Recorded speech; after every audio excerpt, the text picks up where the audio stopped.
where the mind is without fear and the head is held high, where knowledge is free.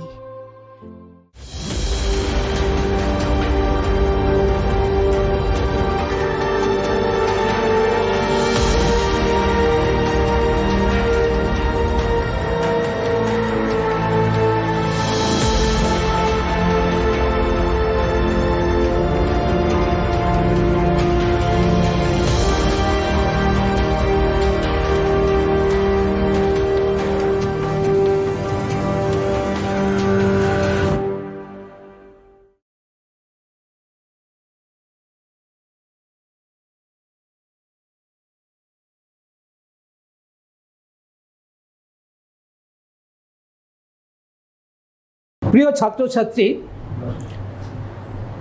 আমি আবার তোমাদের সামনে এসে উপস্থিত হয়েছি। এই করোনা আবহে আমরা নিমজ্জিত, স্কুল কলেজ সবই বন্ধ, তাই তো? আমাদের যে দৈনন্দিন টিচিং লার্নিং প্রসেসের মধ্য দিয়ে শ্রেণীকক্ষের মধ্যে শ্রেণীকক্ষের বাইরে শিক্ষক শিক্ষার্থীর যে একটা বন্ধুত্বপূর্ণ পরিবেশের মধ্য দিয়ে যে পাঠদান প্রক্রিয়া, তা তো আজ ব্যাহত। কিন্তু জেলা প্রশাসন, মালদা জেলা শিক্ষা দপ্তর উদ্যোগ নিয়েছে যে তোমাদের সামনে শিক্ষাটাকে পৌঁছে দেওয়া, তোমাদের কাছে শিক্ষাটাকে পৌঁছে দেওয়ার বিভিন্ন উদ্যোগ গ্রহণ করেছেন। আমি সেই উদ্যোগের একজন সৈনিক বা শরিক, সাধুবাদ জানাই সরকারের এই উদ্যোগটাকে। আমি আজ তোমাদের ক্লাস 11 একাদশ শ্রেণীর দ্বিতীয় অধ্যায় পড়াবো। আমরা বিগত ক্লাসে রাষ্ট্রের উৎপত্তি নিয়ে ঐশ্বরিক মতবাদ এবং বলপ্রয়োগ মতবাদ আমরা জেনেছি, পড়েওছি। রাষ্ট্র ঈশ্বর সৃষ্টি করেছেন, তার নির্দেশে পরিচালিত আমরা জেনেছি। এবং রাষ্ট্র একটা শক্তির দ্বারা, যুদ্ধ বিগ্রহের দ্বারা, একটা সংগ্রামের মধ্য দিয়ে রাষ্ট্রের উদ্ভব হয়েছে, এটা আমরা জেনেছি। আজকে কি জানবো?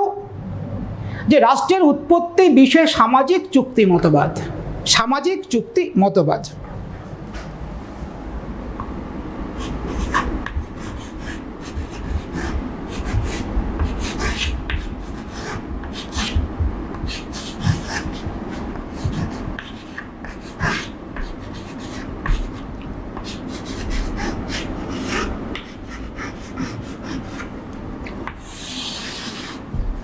রাষ্ট্রের উৎপত্তি বিষয়ে আমরা আজকে সামাজিক চুক্তি মতবাদটাকে জানব এবং বুঝব।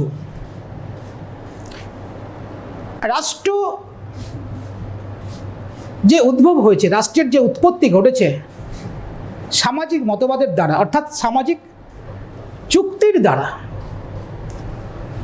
সমাজের মানুষ চুক্তি করে রাষ্ট্র তৈরি করেছে।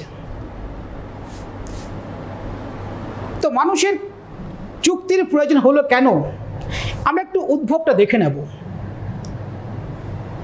যে প্রাচীনকালে বিভিন্ন দেশের ধর্মগ্রন্থ, যেমন ভারতের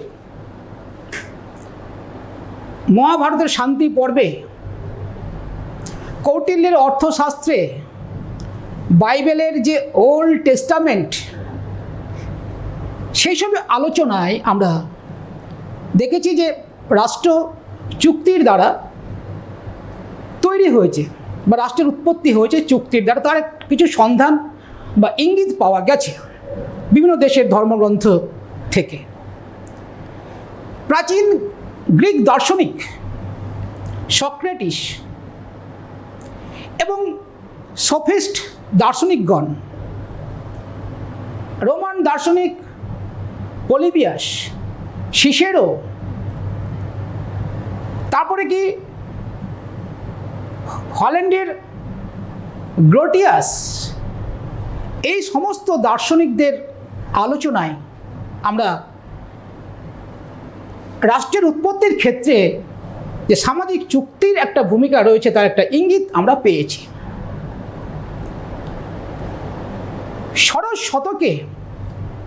ষোড়শ শতকে জার্মান দার্শনিক রিচার্ড হুকার, জার্মান দার্শনিক কি?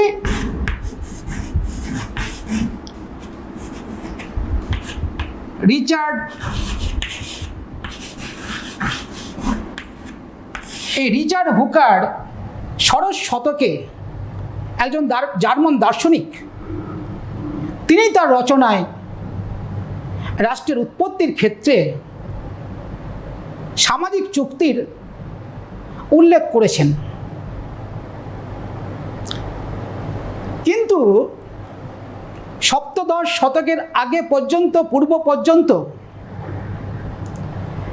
রাষ্ট্রের উৎপত্তির ক্ষেত্রে সামাজিক চুক্তি মতবাদের যে ভূমিকা রয়েছে বা সামাজিক চুক্তি মতবাদের যে ইঙ্গিত রয়েছে তা কিন্তু রাষ্ট্রচিন্তার জগতে সেইভাবে কোনো রকম আলোড়ন সৃষ্টি করতে পারেনি। বোঝা গেছে যে সপ্তদশ শতকের আগে পর্যন্ত রাষ্ট্রচিন্তার জগতে সামাজিক চুক্তি মতবাদটি সেইভাবে আলোড়ন সৃষ্টি করতে পারেনি। সপ্তদশ শতকে এবং অষ্টাদশ শতকের তিনজন বিখ্যাত দার্শনিক, ব্রিটিশ দার্শনিক হবস এবং লক আর ফরাসি দার্শনিক রুশো, কি বললাম?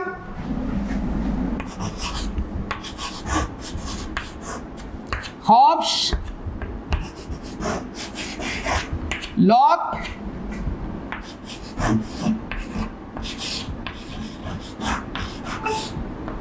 রুশো সপ্তদশ শতক এবং অষ্টাদশ শতক এদের যে আলোচনা রাষ্ট্রচিন্তার জগতে এই তিনজন দার্শনিক একটা আলোড়ন সৃষ্টি করলেন। কি? যে না, চুক্তির ফলে রাষ্ট্রের উৎপত্তি ঘটেছে, রাষ্ট্র তৈরি হয়েছে। Hobbes, Locke, Rousseau. Hobbes, Locke হলেন ব্রিটিশ দার্শনিক,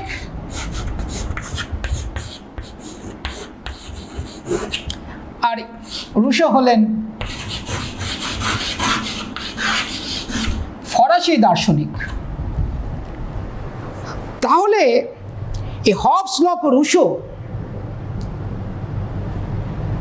এরা সপ্তদশ অষ্টাদশ শতকে রাষ্ট্রচিন্তার জগতে সামাজিক চুক্তি মতবাদটাকে তুলে ধরলেন, রাষ্ট্রচিন্তার জগতে আলোড়ন সৃষ্টি করলেন। এখন প্রশ্ন হচ্ছে যে চুক্তিটা কেন? মানুষ চুক্তি করে রাষ্ট্র তৈরি করেছে কেন? কেন তৈরি করলো?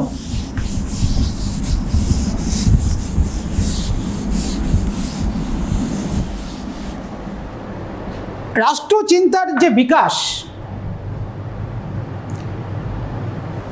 সমাজের যে বিকাশ, আজকের দিনে দাঁড়িয়ে আমরা যে রাষ্ট্র দেখছি গোটা বিশ্ব জুড়ে, রাষ্ট্রের অভ্যন্তরীণ কার্যাবলী, বৈদেশিক কার্যাবলী, তার নিয়ম নীতি, নির্বাচন পদ্ধতি, আজকের দিনে দাঁড়িয়ে আমরা যে রাষ্ট্র ব্যবস্থা দেখছি আজ থেকে 200 বছর আগে কিংবা আজ থেকে 400 বছর আগে, 500 বছর আগে, 1000 বছর আগে বা 2000 বছর আগে রাষ্ট্র তো এরকম ছিল না।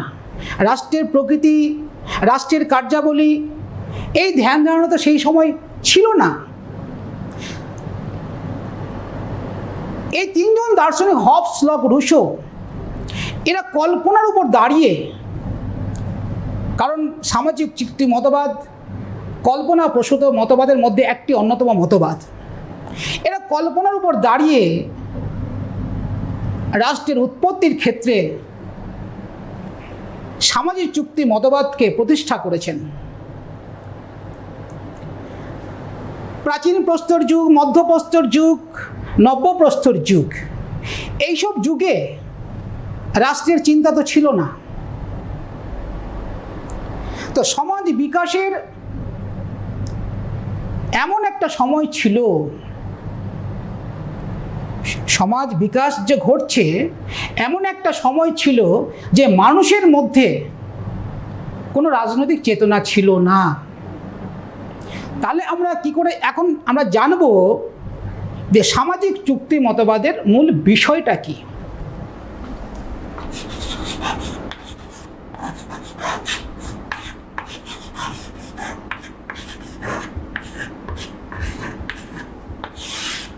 সামাজিক যুক্তি মতবাদের মূল বিষয় কি বললাম? সমাজ বিকাশের এমন একটা সময় ছিল যেখানে মানুষের মধ্যে কোনো রাজনৈতিক চেতনা ছিল না। রাজনৈতিক চেতনা শূন্য মানুষ ছিল সমাজ বিকাশের এমন একটা সময়। তো সেই সময় যখন মানুষের মধ্যে রাজনৈতিক চেতনা ছিল না, তাহলে তাদের মধ্যে রাষ্ট্র কি, সরকার কি, এইসব ভাবনার অবকাশও ছিল না। যখন একটা সময় সমাজ বিকাশের একটা জায়গায় যখন মানুষের মধ্যে রাজনৈতিক চেতনাই ছিল না, তো তাদের মধ্যে রাষ্ট্র, সরকার এই বিষয়গুলো তাদের মধ্যে এগুলো নিয়ে আলোচনা হতোও না। তাহলে মানুষ কি করতো? তাহলে মানুষ একটা প্রাকৃতিক রাজ্যে বসবাস করত। প্রাকৃতিক রাজ্যে বসবাস করত, প্রাকৃতিক যে আইন সেগুলো মেনেই চলত। মূলত রাষ্ট্র ছিল মূলত প্রাকৃতিক রাজ্য ছিল কিরকম? প্রাক সামাজিক বললাম।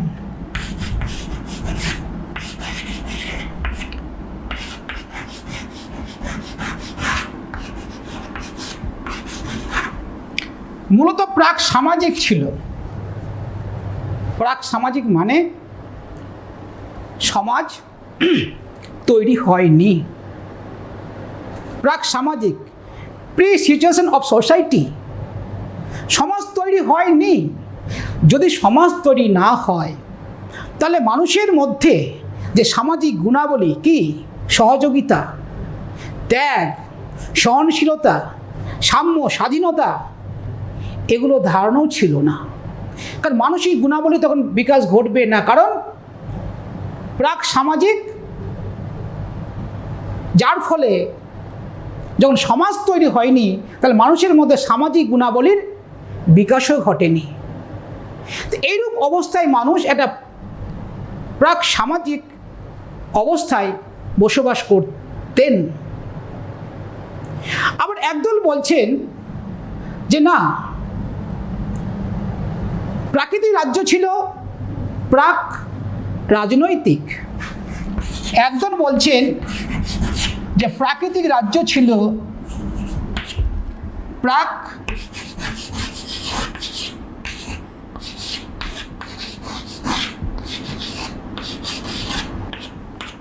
রাজনৈতিক, অর্থাৎ সমাজ ছিল কিন্তু কোনো রাষ্ট্র বা সামাজিক প্রতিষ্ঠান ছিল না। তাহলে এরূপ অবস্থায় মানুষ একটা প্রাক সামাজিক এবং প্রাক রাজনৈতিক পরিবেশে মানুষ একটা বসবাস করত। তো এই যে প্রাক সামাজিক, প্রাক রাজনৈতিক, এখন রাষ্ট্র রয়েছে, সমাজও রয়েছে, আমরা কি দেখতে পাই? সমাজ কত দুর্বিষহ। রাজনৈতিক পরিবেশ কত দুর্বিষহ, মানুষের খুন হচ্ছে, নিরীহ মানুষ খুন হচ্ছেন, রাজনৈতিক হিংসায় মানুষ খুন হচ্ছে। কিন্তু একটা সময় যখন প্রাক সামাজিক সমাজও ছিল না, প্রাক রাজনৈতিক প্রতিষ্ঠান ছিল না, তাহলে সেই সময়কার অবস্থা ভাবো তো। তাহলে মানুষ যে প্রাক সামাজিক প্রাক রাজনৈতিক এই যে প্রাকৃতিক রাজ্যে মানুষ বসবাস করত, তাহলে তাদের জীবনটা কেমন ছিল ভাবো। একটা দুর্বিষহ জীবন যাপন করত তারা, এটা অরাজক পরিবেশে এরা বসবাস করত। তাই মানুষ নিজেরা চুক্তি করে রাষ্ট্রের জন্ম দিয়েছে। এটাই হচ্ছে সামাজিক চুক্তি মতবাদের একটা মূল বিষয় রাষ্ট্রের উৎপত্তির ক্ষেত্রে। মানুষ একটা অরাজক পরিবেশ, একটা দুর্বিষহ পরিবেশ, একটা বিশৃঙ্খল পরিবেশ, এই পরিবেশ থেকে মুক্তির জন্য চুক্তি করে একটা রাষ্ট্র তৈরি করেছে এবং তারপর থেকেই মানুষ রাষ্ট্রের আইন কানুন মেনে চলতে থাকে। এইভাবেই চুক্তিবাদীরা মনে করেছেন, সামাজিক চুক্তিবাদীরা মনে করেছেন যে চুক্তির ফলে এইভাবে রাষ্ট্র তৈরি হয়েছে। কিন্তু এখন প্রশ্ন হলো,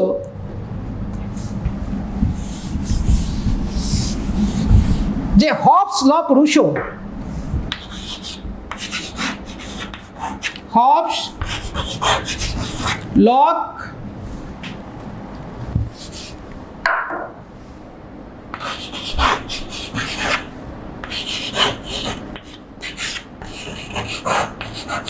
রুসো, হবস, লক, রুসো এই তিনজন দার্শনিক হচ্ছেন সামাজিক চুক্তি মতবাদের অন্যতম প্রবক্তা। যদি এসে কেউ প্রশ্ন আসে যে সামাজিক চুক্তি মতবাদের প্রবক্তার নাম লেখো, তাহলে নিঃসন্দেহে হবস, লক, রুসো। তো এই হবস, লক, রুসো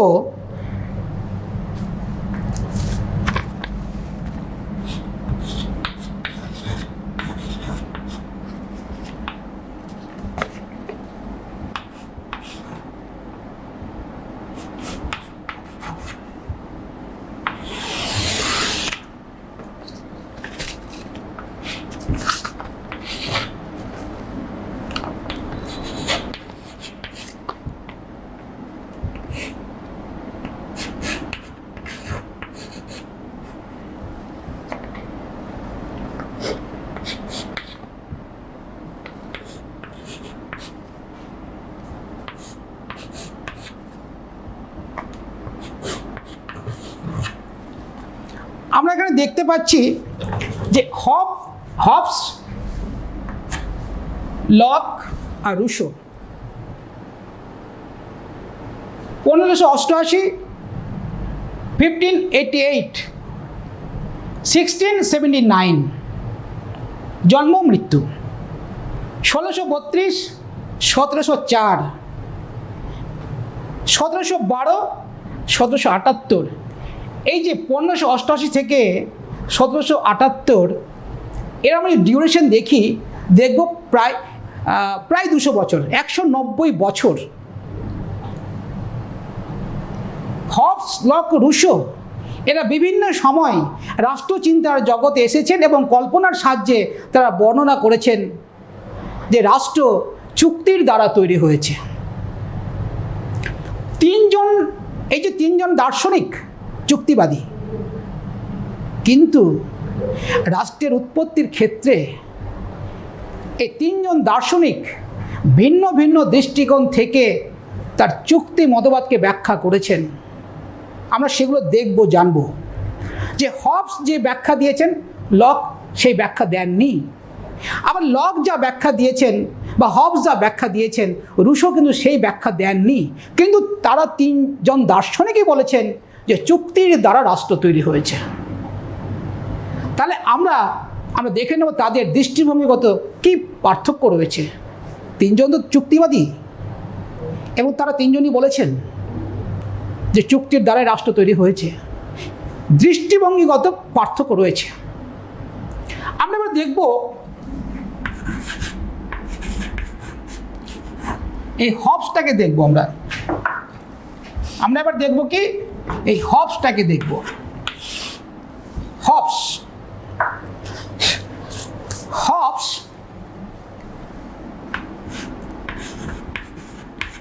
1651 সালে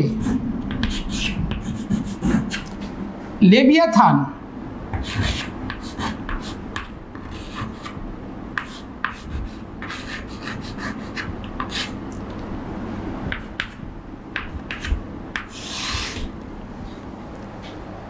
দার্শনিক হবস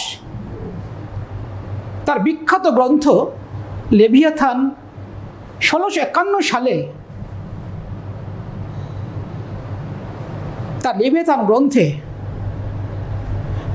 প্রাকৃতিক রাজ্যের একটা সুন্দর চিত্র তুলে ধরেছেন হবস বলেছেন যে মানুষ প্রাক সামাজিক পরিবেশে বসবাস করতেন। হবস কি বলেছেন?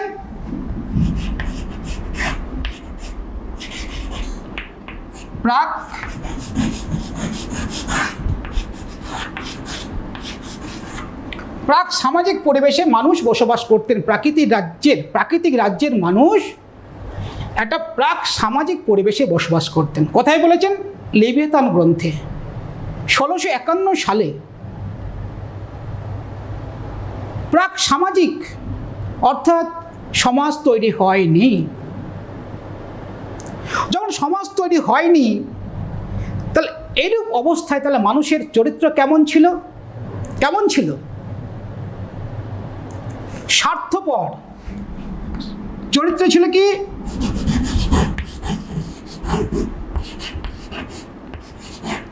স্বার্থপর, আর কি ছিল?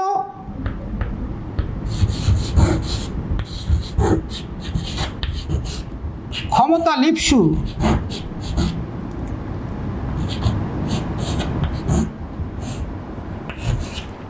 লিপ্সু। আর ছিল কি? আত্মকেন্দ্রিক।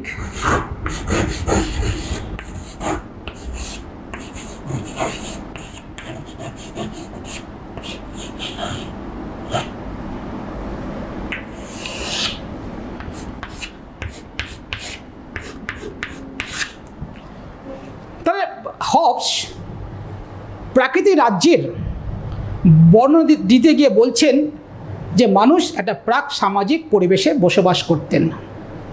প্রাক সামাজিক সমাজ নেই, সামাজিক গুণাবলীও নেই, সহযোগিতা, সহনশীলতা, সমব্যথিতা, সমর্মিতা, সাম্য, স্বাধীনতা নেই। কেন? প্রাক সামাজিক সমাজ নেই। তাহলে এই সমাজহীন পরিবেশে তাহলে মানুষ চরিত্রগতভাবে কেমন ছিল? স্বার্থপর, ক্ষমতা লিপ্সু আর আত্মকেন্দ্রিক। এই কারণে মানুষের মধ্যে দ্বন্দ্ব, হিংসা, দেশ, ঘৃণা, খুন, লুটরাজ লেগে থাকত। মানুষকে খুন করত। এই যে চরিত্র মানুষের স্বার্থপর, ক্ষমতা লিপ্সু আর আত্মকেন্দ্রিক, এই তিনটির দ্বারা প্রভাবিত হয়ে মানুষ প্রাক সামাজিক পরিবেশে কি ছিল? নিষ্ঠুর। এরা যুদ্ধ, বিগ্রহ, কলহ, দেশ, হিংসা, লুটরাজ ইত্যাদিতে ছিল এরা সিদ্ধহস্ত। হবস কি বলেছেন? প্রাকৃতিক অবস্থায় মানুষ ছিল নিঃসঙ্গ, দারিদ্র,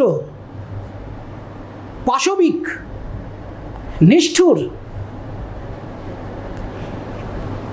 এরকম একটা পরিবেশ, এই পরিবেশ থেকে মুক্তির জন্য মানুষ চুক্তি করে পূর্ণ ক্ষমতা কোনো ব্যক্তি বা ব্যক্তি সংসদের হাতে অর্পণ করেছে। এই যে হবস প্রাকৃতিক রাজ্যের যে বর্ণনা দিলেন, তাহলে মানুষকে কি দেখলাম? পাশবিক, ঘৃণ্য, নিষ্ঠুর, খুন, লুঠ রাজের সিদ্ধহস্ত, এইরকম যে একটা দুর্বিষহ পরিবেশ, একটা অরাজক পরিবেশ, এই পরিবেশ থেকে মুক্তির জন্য মানুষ চুক্তি করেছে এবং চুক্তি করে পুরো ক্ষমতা অর্পণ করেছে কোথায়? কোনো ব্যক্তি বা ব্যক্তি সংসদ বা রাজা বা শাসকের হাতে।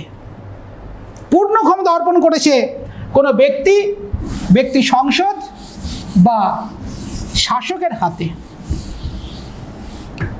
এখানে আমাদের মনে রাখতে হবে যে মানুষ চুক্তি করেছে, আর চুক্তি করেই পূর্ণ ক্ষমতা অর্পণ করেছে কোথায়? কোনো ব্যক্তি সংসদ কিংবা কোনো ব্যক্তি বা কোনো রাজা বা শাসকের উপর। এখানে মনে রাখতে হবে হবসের মতে চুক্তি হয়েছে একটি। কটা হয়েছে? একটি চুক্তি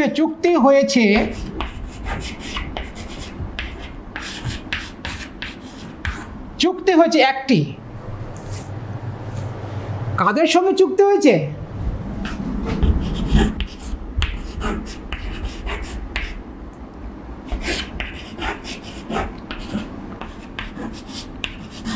জনগণের সঙ্গে।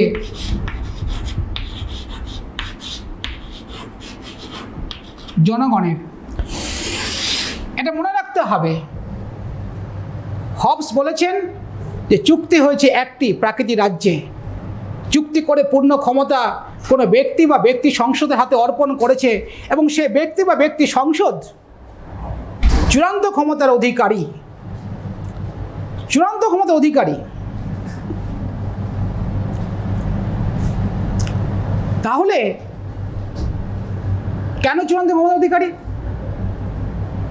এখন একটা প্রশ্ন যে সেই ব্যক্তি বা ব্যক্তি সংসদ চূড়ান্ত এবং সার্বভৌম ক্ষমতার অধিকারী, অর্থাৎ চরম ক্ষমতার অধিকারী।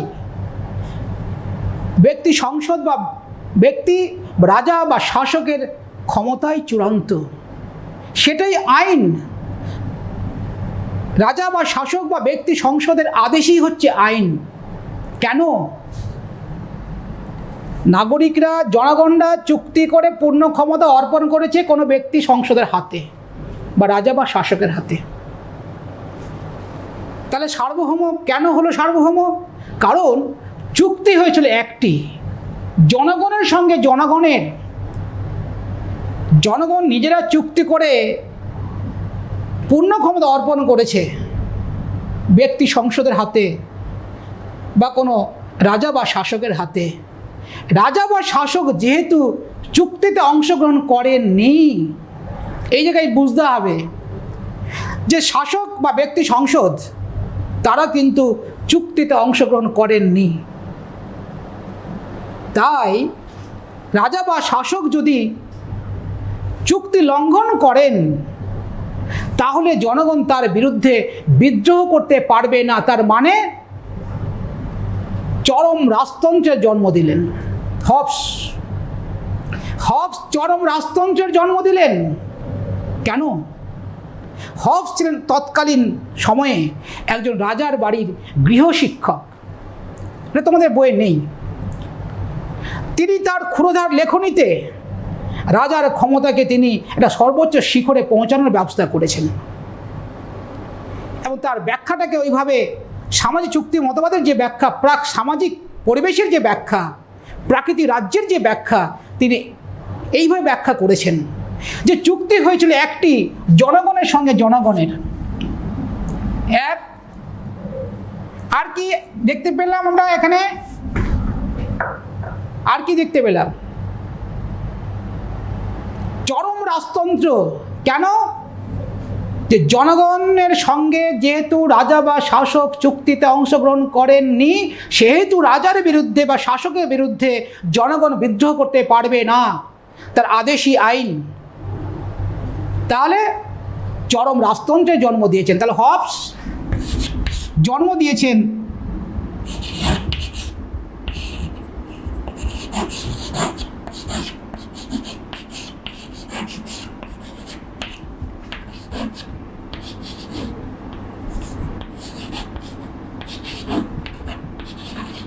চরম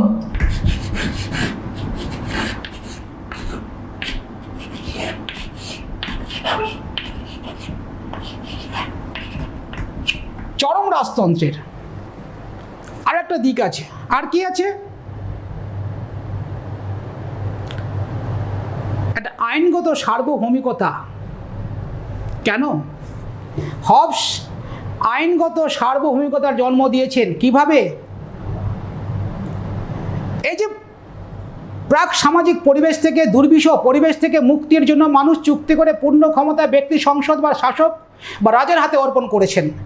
সেই রাজা বা শাসক চূড়ান্ত সার্বভৌম ক্ষমতার অধিকারী, চরম ক্ষমতার অধিকারী, তার বিরুদ্ধে বিদ্রোহ করতে পারবে না।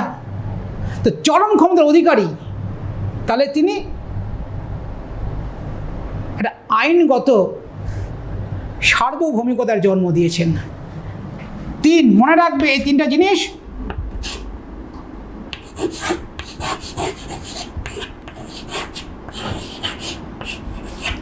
আইনগত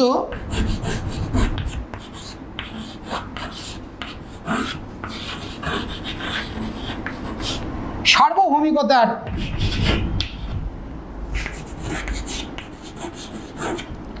জন্ম হয়। তাহলে আমরা কি দেখলাম হবসের মতবাদে?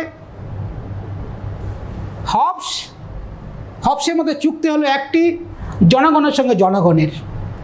হবস জন্ম দিয়েছেন চরম রাজতন্ত্রের, কারণ শাসকের বিরুদ্ধে জনগণ বিদ্রোহ করতে পারবে না।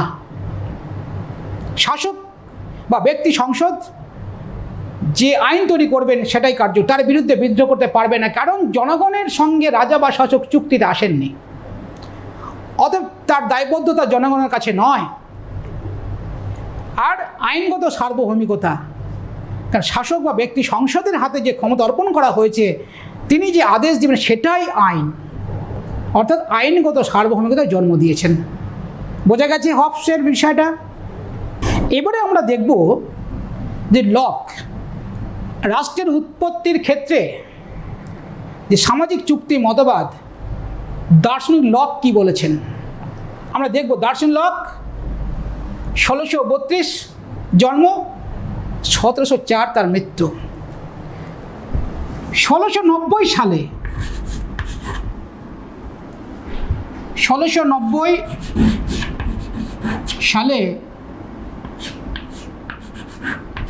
টু ট্রিটিজেস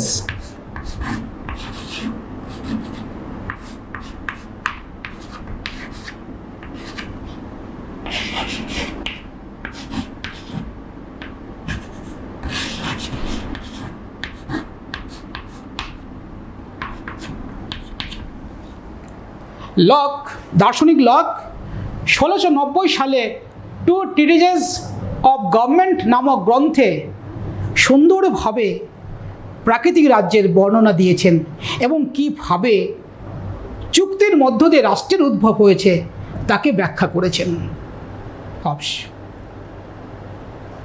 লক বোঝা গেছে? লক 1690 সালে। হবস কল্পিত যে প্রাকৃতিক রাজ্য আমরা জানলাম, হবস যেভাবে প্রাকৃতিক রাজ্যের বর্ণনা দিয়েছেন, লকের বর্ণনা টোটালটা উল্টো। লকের আলোচনা পুরোটা উল্টো। লক বলছেন কি প্রাকৃতিক রাজ্য ছিল প্রাক রাজনৈতিক। খুব মনে রাখবে,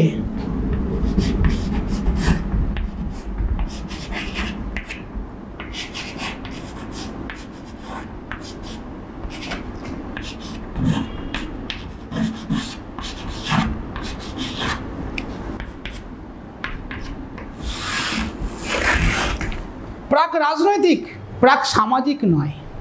তার মানে লকের মতে সমাজ ছিল, যেটা হবস বলেছিলেন প্রাক সামাজিক, সমাজ ছিল না, রাষ্ট্রের কথা তো আসেই না। আর লক বলছেন কি, তার টু ট্রিটিজেস অফ গভর্নমেন্ট গ্রন্থে বলছেন যে প্রাকৃতিক রাজ্য ছিল প্রাক রাজনৈতিক, অর্থাৎ সমাজ ছিল কিন্তু কোনো রাষ্ট্রীয় প্রতিষ্ঠান বা সামাজিক প্রতিষ্ঠান বা রাষ্ট্র ছিল না। যখন সমাজ ছিল তাহলে কি সমাজে শান্তি শৃঙ্খলা বিরাজ ছিল, মানুষের মধ্যে সহযোগিতা, সহনশীলতা, সহানুভূতিশীলতা, সমব্যথিতা, সাম্য স্বাধীনতা বিরাজ করত মানুষের মধ্যে। মানুষ সাম্য স্বাধীনতা ভোগ করত। মানুষের মধ্যে কোনো রকমের হিংসা, দেশ, ঘৃণা কিছুই ছিল না। একটা সুন্দর একটা সমাজে মানুষ বসবাস করত, কারণ কিন্তু কোনো রাজনৈতিক প্রতিষ্ঠান ছিল না। তাহলে কি হলো? তাহলে মানুষ কিভাবে চলতো? প্রাকৃতিক রাজ্যে যে মানুষের মধ্যে সামাজিক গুণাবলীর অবস্থিতি, সহযোগিতা, সহনশীলতা, সাম্য, স্বাধীনতা, সবার সঙ্গে ভ্রাতৃত্ববোধ সবটাই আছে, সাম্য স্বাধীন সব আছে। মানুষ প্রাকৃতিক আইন দিয়েই চলতো, প্রাকৃতিক আইনের অধীনেই থাকতো। তাহলে কি হলো যে আবার চুক্তি করতে হলো? তাহলে কি হলো? এত সুন্দর একটা পরিবেশ, প্রত্যেক মানুষের মধ্যে একটা সহযোগিতার বাতাবরণ, সাম্য স্বাধীনতা ভোগ করছে, তাহলে কি এমন হলো যে লক আবার বলছেন যে চুক্তির দ্বারা রাষ্ট্র তৈরি হয়েছে? হ্যাঁ, চুক্তি কখন করতে হলো? মানুষ যে স্বাভাবিক আইন বা মানুষ যে প্রাকৃতিক আইন মেনে চলতো, সেই প্রাকৃতিক আইনের কোনো সুস্পষ্ট সংজ্ঞা ছিল না। মানে প্রাকৃতিক আইন যে কি তার সঠিক সংজ্ঞা ছিল না। আর কি ছিল না?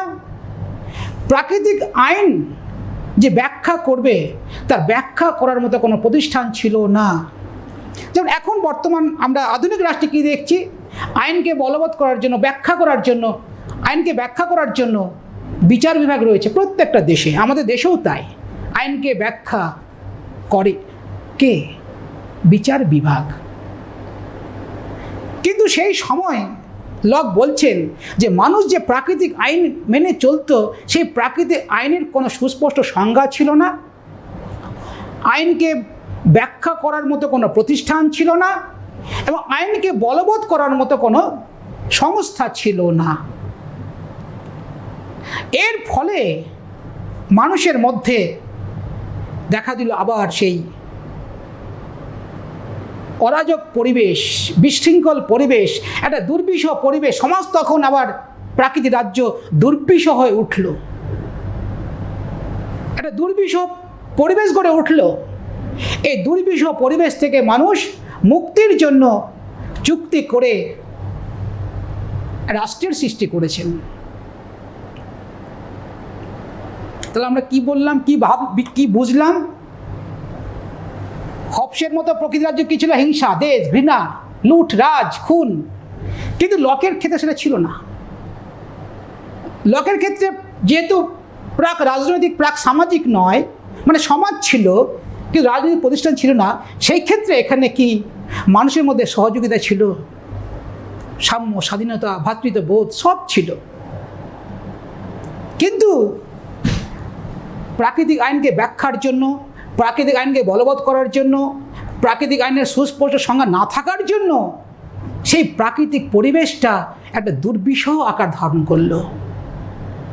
এই দুর্বিষহ পরিবেশ থেকে মুক্তির জন্য মানুষ চুক্তি করে রাষ্ট্রের জন্ম দিয়েছেন বলে লোক মনে করেন। বোঝা গেছে? এবার জানতে হবে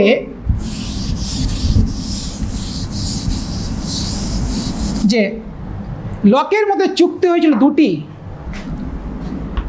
এক,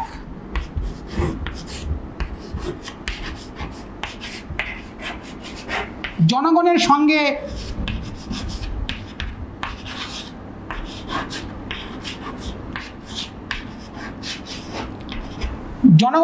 জনগণের। দুই,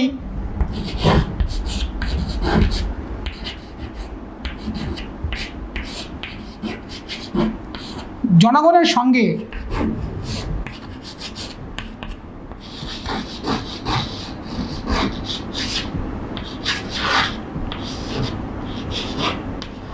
শাসকের, আমরা কিন্তু হবসের ক্ষেত্রে দেখেছিলাম চুক্তি একটা হচ্ছে জনগণের সঙ্গে জনগণের, অর্থাৎ প্রথমটা রাজতান্ত্রিক, চরম রাজতান্ত্রিক, আমরা যেটা দেখলাম হবসের তত্ত্বে। আর দ্বিতীয় কি জনগণের সঙ্গে শাসকের।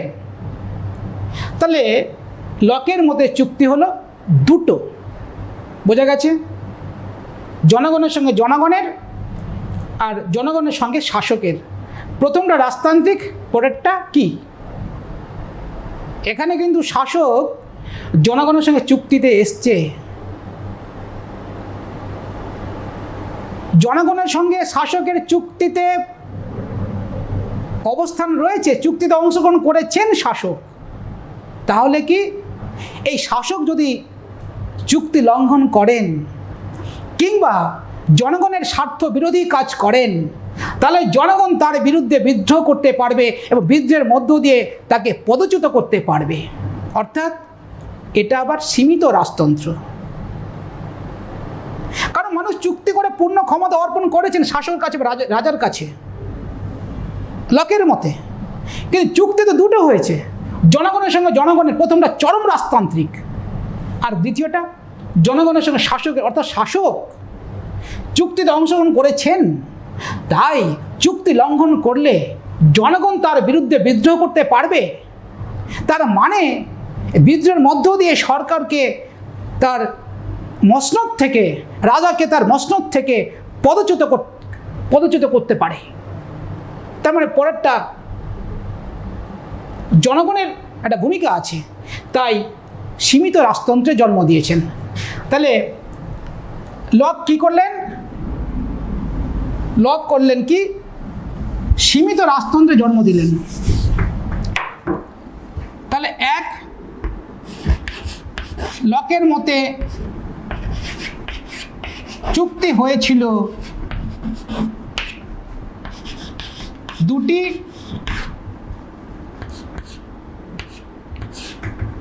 জন্ম দিলেন কি?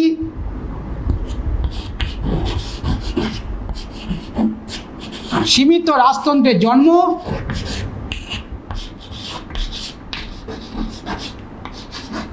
সীমিত রাজতন্ত্রের জন্ম হলো। আর তিন আসছি, তিন কি? জনগণ শাসকের বিরুদ্ধে বা রাজার বিরুদ্ধে বিদ্রোহ করতে পারছে, রাজার আইন একমাত্র আদেশ নয়, জনগণ কথা বলছে। আমরা হবসের ক্ষেত্রে কি দেখলাম? আইনগত সার্বভৌমিকতা, রাজার আদেশই আইন। কিন্তু লকের মতে রাজার আদেশ আইন নয়। যে চুক্তি দুটো হয়েছে, দ্বিতীয় চুক্তি অনুসারে জনগণের একটা ভূমিকা আছে। তাহলে এখানে মানে বিপ্লব করতে পারবে, মিছিল করতে পারবে রাজার বিরুদ্ধে, শাসকের বিরুদ্ধে, তার চুক্তি লঙ্ঘনের জন্য বা জনগণের বিরুদ্ধে কাজের জন্য তার বিরুদ্ধে সভা সমিতি, মিছিল, মিটিং সব করতে পারবে এবং তাকে সিংহাসন থেকে পদচ্যুত করতে পারবে। তার মানে জনগণের হাতে একটা ক্ষমতা থাকলো। তার মানে রাজনৈতিক সার্বভৌমিকতার জন্ম দিয়েছেন লক। কি? রাজনৈতিক সার্বভৌমিকতা।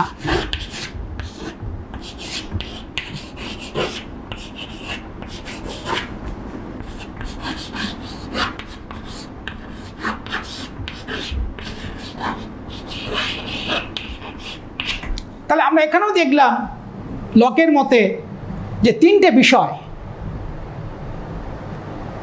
যে চুক্তি হয়েছিল দুটি, সীমিত রাজতন্ত্রের জন্ম, কারণ জনগণ সেখানে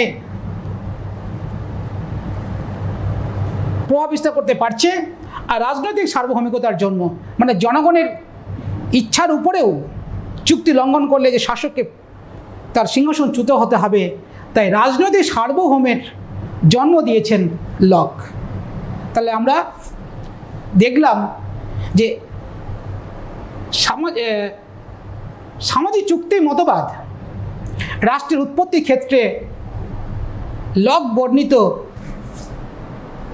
প্রাকৃতিক রাজ্য এবং তার চুক্তি আমরা দেখলাম। এবার আমরা দেখব সামাজিক চুক্তি মতবাদের ক্ষেত্রে রুশোর মতবাদ। রুশো কীভাবে প্রাকৃতিক রাজ্যকে বর্ণনা করেছেন এবং কিভাবে চুক্তির দ্বারা রাষ্ট্র তৈরি হয়েছে, আমরা এবার রুশোর মতবাদটাকে দেখব। 1712-1778 তার জন্ম মৃত্যু। রুশো 1762 সালে 1762 সালে সোশ্যাল কন্ট্রাক্ট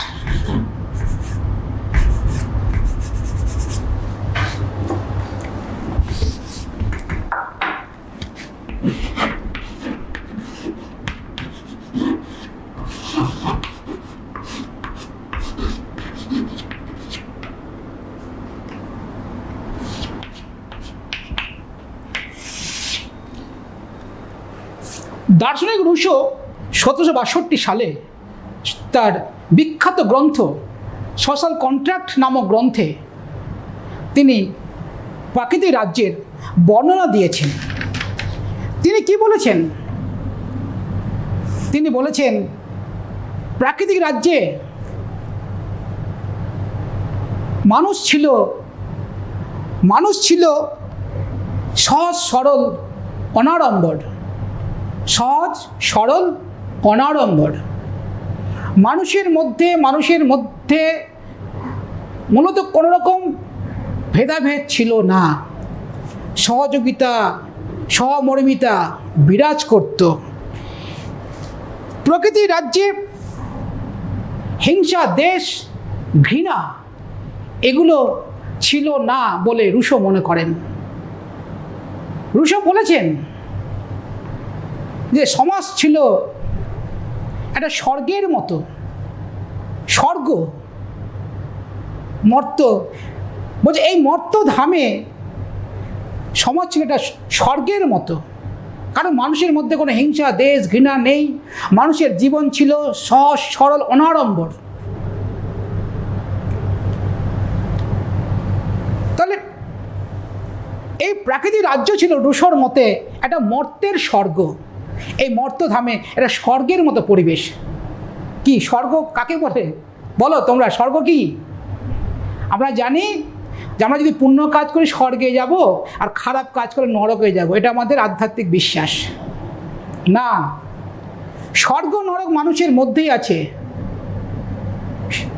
ভালো কাজ করলে, তুমি যদি খুব ভালো কাজ করো, তাহলে খুব ভালোভাবে বসবাস করো, প্রত্যেকের মধ্যে যদি সহানুভূতিশীলতা থাকে, ভ্রাতৃত্ব বোধ থাকে, ধর্মীয় ভেদাভেদ না থাকে, কোনো বর্ণ বিদ্বেষ না থাকে, তাহলে দেখবে সমাজে একটা স্বর্গরাজ বিরাজ করছে।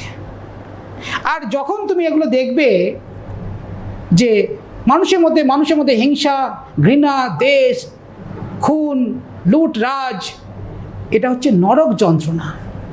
আমরা কি দেখলাম? যে রুশো বলছেন প্রাকৃতিক রাজ্য ছিল মর্তের স্বর্গ। আমরা বললাম যে স্বর্গ নরক মানুষের মধ্যেই রয়েছে। কোথায় স্বর্গ কোথায় নরক কে বলে তা বহুদূর। মানুষের মাঝেতে স্বর্গ নরক, মানুষের সুরাসুর। স্বর্গ নরকের বিষয়টা মানুষের মধ্যে। আমরা যদি সহজভাবে, সহজ সরলভাবে, অনাড়ম্বরভাবে জীবনযাপন করি, প্রত্যেকের সাথে মিলেমিশে থাকি, কোনো রকম বিদ্বেষ যদি না থাকে সমাজে, তাহলে সেই সমাজটা হচ্ছে স্বর্গের মতো। তাহলে রুশো এরকম সমাজকে কল্পনা করলেন যে এরকম প্রাকৃতিক পরিবেশে মানুষ বসবাস করতো। তাহলে চুক্তি করলো কেন? প্রশ্ন, চুক্তি করলো কেন? চুক্তি কেন করলো? রুশো বলছেন যে এরকম যে একটা মর্তের স্বর্গ একদিন নরকে পরিণত হলো। মর্তের স্বর্গ একদিন নরকে রূপান্তরিত হলো। কেন? জনসংখ্যা উত্তরোত্তর বৃদ্ধি, জনসংখ্যা বাড়তে থাকলো। এই জনসংখ্যা বৃদ্ধির ফলে ব্যক্তিগত সম্পত্তির উদ্ভব হলো এবং মানুষের মধ্যে বিচার শক্তির বিকাশ ঘটল। এই যে জনসংখ্যা বৃদ্ধি, বিচার শক্তির বিকাশ, এই জনসংখ্যা বৃদ্ধির ফলে ব্যক্তিগত সম্পত্তির যে উদ্ভব, এই যে তিনটা প্রক্রিয়া দেখলাম, এর ফলে কি হলো? পরিবেশ আবার বিষাক্ত হলো, সমাজ আবার দুর্বিষহ হলো, সমাজ আবার বিষময় হয়ে উঠল, একটা অরাজক পরিবেশ তৈরি হলো। এই অরাজক পরিবেশ থেকে মানুষ মুক্তির জন্য চুক্তি করে রাষ্ট্রের সৃষ্টি করেছেন বলে রুশো মনে করেন। তা রুশোর চুক্তির ধরনটা একটু আলাদা। রুশো বলেছেন যে চুক্তি করে মানুষ কোনো ব্যক্তিকে ক্ষমতা অর্পণ করে দেয়নি, মানুষ নিজেদের মধ্যে চুক্তি করেছে এবং পুরো ক্ষমতা নিজেদের মধ্যেই অর্পণ করেছে, যাকে বলা হয় সাধারণের ইচ্ছা। সাধারণের ইচ্ছা অর্থাৎ জেনারেল উইল। মানুষ নিজেরা চুক্তি করে পূর্ণ ক্ষমতা সাধারণের ইচ্ছার কাছে অর্পণ করেছে, সাধারণের ইচ্ছার কাছে, যা বলে জেনারেল উইল। নিজেরাই সার্বভৌম, নিজের চুক্তি করে পূর্ণ ক্ষমতা অর্পণ করেছে নিজেদের উপর। তবে রুশোর মতে এই যে সাধারণ ইচ্ছার পূর্ণ ব্যাখ্যা আমরা পাইনি। সাধারণ ইচ্ছা বলতে তিনি কী বুঝিয়েছেন তার ব্যাখ্যা কিন্তু রাষ্ট্রবিজ্ঞানে অসম্পূর্ণ রয়েছে। তবে হ্যাঁ, এটা ঠিক, রুশো পুরো সার্বভৌম ক্ষমতা জনগণের হাতে অর্পণ করতে চেয়েছেন। মূলত এখান থেকেই, এই রুশোর যে চিন্তাভাবনা থেকেই বর্তমানে আধুনিক রাষ্ট্রে জনগণের সার্বভৌমিকতার উদ্ভব হয়েছে। তাহলে জনগণের সার্বভৌমিকতার জনক কে? তাহলে প্রশ্ন একটা এসে কি, জনগণের যে সার্বভৌমিকতা, জনগণের শেষ কথা বলবে। আজকের দিন আমরা দেখছি নির্বাচন প্রক্রিয়ার মধ্য দিয়ে জনগণই হচ্ছেন শেষ কথা। আজকের যে আধুনিক রাষ্ট্রে জনগণ চূড়ান্ত ক্ষমতা ভোগ করেন। তাহলে দার্শনিক রুশো তার ব্যাখ্যার মধ্য দিয়ে জনগণের সার্বভৌমিকতার জন্ম দিয়েছেন এবং তিনি রাষ্ট্র সরকারের মধ্যে পার্থক্য নির্দেশ করেছেন লকের মতো, লক যেটা করেছিলেন। তাহলে আমরা দেখলাম হবস, লক, রুশো তার রাষ্ট্র উৎপত্তির ক্ষেত্রে তাদের ভিন্ন ভিন্ন দৃষ্টিকোণ নিয়ে যে ব্যাখ্যা দিলেন সেটা আমরা দেখলাম, বুঝলাম। ঠিক আছে, এবার আমরা দেখব যে সমালোচনা। আমি খুব সংক্ষেপে আলোচনা করব সমালোচনাটা।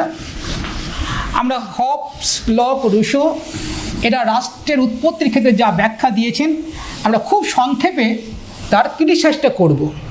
সমালোচনা,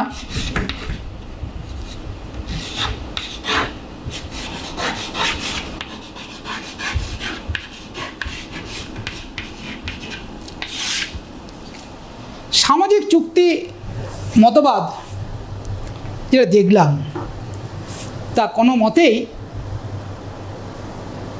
ত্রুটিমুক্ত নয় বা সমালোচনার ঊর্ধ্বে নয়। এই মতবাদ একটা অনৈতিহাসিক মতবাদ, কারণ চুক্তির দ্বারা রাষ্ট্র তৈরি হয়েছে এরকম ইতিহাসে কোনো নজির নেই। কারণ চুক্তির আগে এই মতবাদে বলা হয়েছে যে প্রাক সামাজিক পরিবেশে মানুষ বসবাস করত, একটা রাজনৈতিক চেতনাশূন্য মানুষ ছিল। তাহলে ওই রাজনৈতিক চেতনাশূন্য মানুষ কি করে চুক্তির মধ্য দিয়ে রাষ্ট্র তৈরি করবে? এটা একটা অকল্পনীয়। তারপরে হচ্ছে যে কল্পনাপ্রসূত মতবাদ। এই সামাজিক চুক্তি মতবাদটি টোটালটাই হবস, লক ও রুশো একটা কল্পনার উপর ভিত্তি করে তার তত্ত্বকে দাঁড় করিয়েছেন। এখানে আমরা দেখতে পাচ্ছি যে প্রাকৃতিক রাজ্যে হবস, লক, রুশো যে প্রাকৃতিক রাজ্যের বর্ণনা দিয়েছেন পুরোটাই দাঁড়িয়ে রয়েছে তাদের একটা কাল্পনিক চিন্তার ওপরে। তাই এই মতবাদটি কাল্পনিক মতবাদ, একটা বিপজ্জনক মতবাদ। কেন বিপজ্জনক মতবাদ? জনগণ চুক্তি করে রাষ্ট্র তৈরি করেছে, হবস, লক, রুশো বললেন। জনগণ যদি চুক্তি করে রাষ্ট্র তৈরি করে, তাহলে জনগণ সেই রাষ্ট্রকে প্রভাবিত করার চেষ্টা করবে এবং প্রভাবিত করবে, যা একটা বিপজ্জনক। আজকের দিনেও তাই রাজনীতিকে বা সরকারকে বা সরকারি যে বিভিন্ন উইংস রয়েছে, সেখানে রাজনৈতিক নেতারা প্রভাব বিস্তার করছেন, যেটা ভয়ঙ্কর প্রশাসনের ক্ষেত্রে। তাহলে এই মতবাদটি একটা বিপজ্জনক মতবাদ।